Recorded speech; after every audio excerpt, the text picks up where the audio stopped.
I am পাটা video and এই যে পিকনিক আর কাজে ওখানে যাচ্ছি। আসুন আপনারা আমাদের সাথেই থাকুন।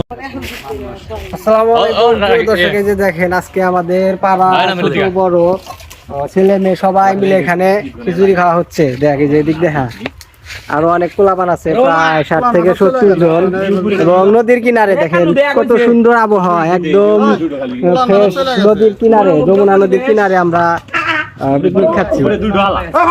একটা কথা হলো, এই মুরগিগুলো কিন্তু আমার খামারের পালিত মুরগি, ঠিক আছে? 1000 টাকা আমাদের পাড়াতে যতগুলো লোক আছে সবাই মিলে আজকে আমরা একটা পিকনিকের আয়োজন করেছি। আর পিকনিকটা হবে আমার খামারের মুরগি দিয়ে। তো এই যে দেখতে পাচ্ছেন ছোট ছোট বাচ্চারা, এগুলো আমার মেয়ের বন্ধু।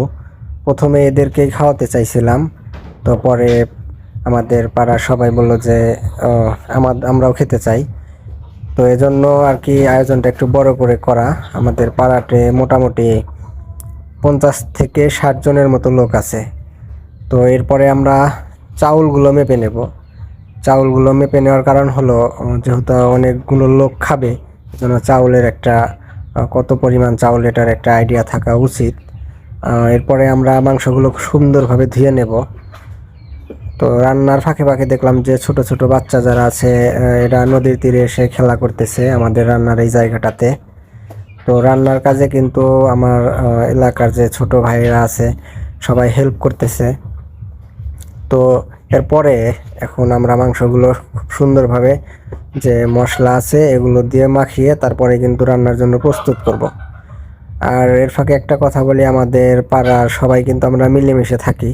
আমাদের পাড়াটাতে ওই রকম কারোর সাথে কোনো মনোমালিন্য কিংবা ঝগড়া বিবাদ এগুলো নেই, আলহামদুলিল্লাহ।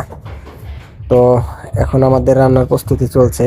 এখানে যে আমার এক ছোট ভাই, সে মাংসগুলো খুব সুন্দরভাবে মাখিয়ে নিচ্ছে। সে আবার রান্না করতে খুব ভালো পারে, এজন্য তাকে এই রান্নার দায়িত্বটা দেওয়া হয়েছে। তো মাংস রান্না হয়ে গেছে, এখন আমরা কাঁচামরিচ, পেঁয়াজ এবং আরও কিছু মশলা যেগুলো আছে এগুলো দিয়ে চাউলটা খুব সুন্দরভাবে ভেজে নেব। আমরা যেহেতু একটু ঝরঝরে খিচুড়ি রান্না করব, এই জন্য চাউলটা ভেজে নিলে খুবই ভালো হয়।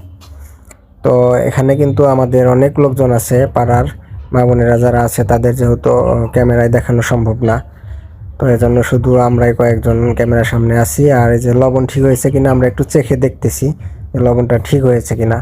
তো আলহামদুলিল্লাহ এখন কিন্তু আমাদের রান্নাটা করা পুরোটা শেষ।